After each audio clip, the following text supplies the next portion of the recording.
ഇത് കല്ലറ തുമ്പോട് മഹാദേവ ക്ഷേത്രം ട്രസ്റ്റിൻ്റെ പ്രസിഡന്റും കല്ലറ തുമ്പോട് മഹാദേവ ക്ഷേത്രം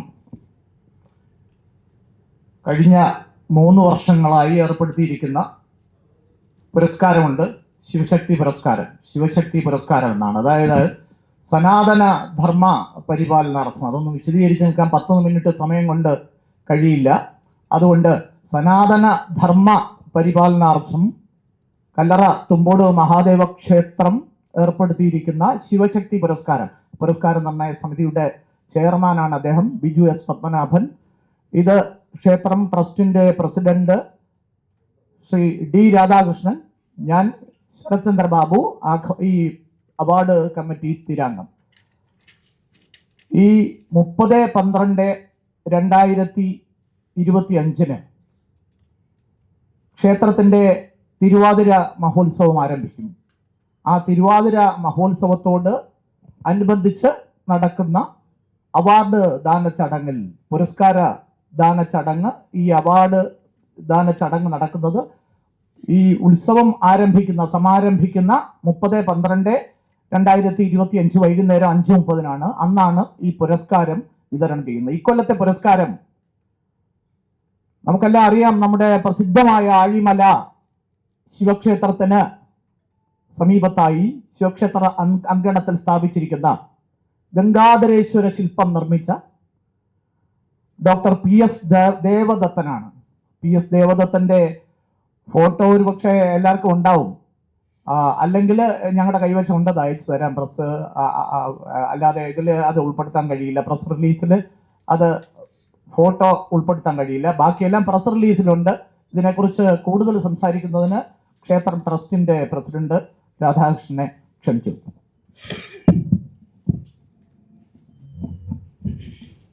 നമസ്കാരം. തുമ്പോട് ശ്രീ മഹാദേവ ക്ഷേത്രത്തിലെ എല്ലാ വർഷവും നൽകി വരുന്ന ശിവശക്തി പുരസ്കാര സമർപ്പണ ചടങ്ങിൻ്റെ പ്രസ് മീറ്റിംഗ് ആണ്. ക്ഷേത്രം കർണനല്ലൂർ തന്ത്രിമാരാൽ പരശുരാമ പ്രതിഷ്ഠിതമായ ക്ഷേത്രമാണ്. പുരാതനമായ ക്ഷേത്രമായിരുന്നു, നവീകരിച്ചു. അതിൻ്റെ പ്രവർത്തനങ്ങൾ മുമ്പോട്ട് പോകുന്നു. അപ്പോൾ സനാതനധർമ്മ പരിപാലനാർത്ഥം ക്ഷേത്രങ്ങൾ, കലയും സാഹിത്യവും ക്ഷേത്രങ്ങളിൽ പരിപോഷിച്ചിരുന്ന ഒരു കാലഘട്ടമായിരുന്നു. അതിനോടനുബന്ധിച്ചാണ് കലാപരമായി, സൃഷ്ടിപരമായി ഈ ഒരു ശില്പം അവാർഡ് നൽകണമെന്ന് കമ്മിറ്റി തീരുമാനിക്കുകയും അതനുസരിച്ച് 12 വർഷക്കാലം ഒരു തപസ് പോലെ ആ ശില്പി ആ വിഗ്രഹങ്ങൾ ചെയ്യുകയാണ് ചെയ്തത്. അപ്പോൾ അദ്ദേഹത്തിന് ഈ വർഷത്തെ അവാർഡ് നൽകാനാണ് കമ്മിറ്റി തീരുമാനിച്ചത്. സന്തോഷത്തോടെ തുമ്പോട് ശ്രീ മഹാദേവ ക്ഷേത്രം ട്രസ്റ്റ് ആ അവാർഡ് സ്വീകരിക്കാമെന്ന് അദ്ദേഹം സമ്മതിച്ചിട്ടുമുണ്ട്. ഇത്രയുമാണ് എനിക്ക് പറയാനുള്ളത്. ഈ ദത്തനെ PS ദേവദത്തൻ എന്ന് പറയുന്ന ശില്പിയെ ഈ അവാർഡിനായി തെരഞ്ഞെടുത്തതിൻ്റെ കാരണം award committee chairman doctor Biju S Padmanabhan നിങ്ങളോട്.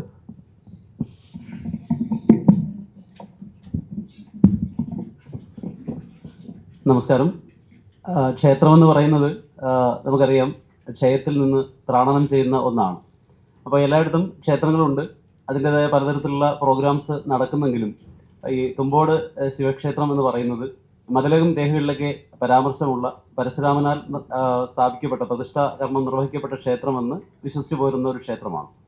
ഇപ്പോൾ ചെറിയൊരു ശ്രീകോവിൽ മാത്രമായിരുന്നത് ഇപ്പോൾ ഒരു മഹാക്ഷേത്ര പദവിയിലേക്ക് വരികയും അത്രയും ഗംഭീരമായിട്ടുള്ള മറ്റുള്ള ക്ഷേത്രങ്ങളിൽ നിന്ന് വേറിട്ട് നിൽക്കുന്ന പ്രവർത്തന രീതിയുമായിട്ട് മുമ്പോട്ട് പോവുകയാണ്.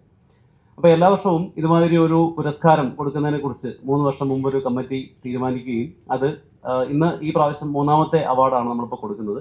അപ്പോൾ കഴിഞ്ഞ അവാർഡ് എന്ന് പറയുന്നത് ഡോക്ടർ സുധീർ കടങ്ങൂർ സാറിനായിരുന്നു. ആധ്യാത്മിക സാഹിത്യത്തിന് അദ്ദേഹം നൽകിയ നിസ്തുലമായ സംഭാവനയെ പരിഗണിച്ചായിരുന്നു ആ ഒരു ഇത് കൊടുത്തിരുന്നത്.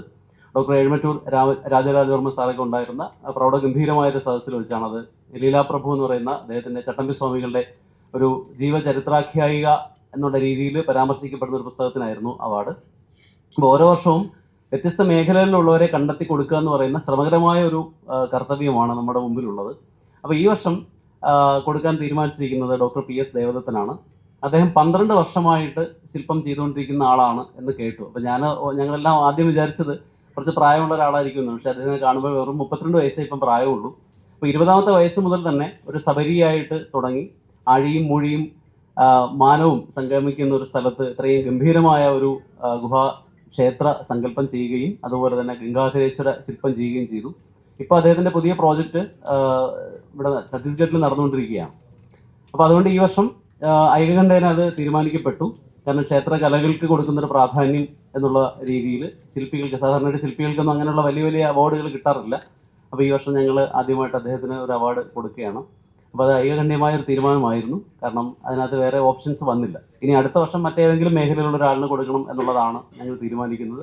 ഇനി വരും വർഷങ്ങളിൽ ഒരു വർഷം തന്നെ 2-3 മേഖലകളിലെ ഒരുമിച്ച് പരിഗണിച്ച് അവാർഡ് കൊടുക്കാനുള്ള ഒരു ധനസ്ഥിതി വന്നു കഴിയുമ്പോൾ അങ്ങനെ ചെയ്യണമെന്നും താല്പര്യപ്പെടുന്നു.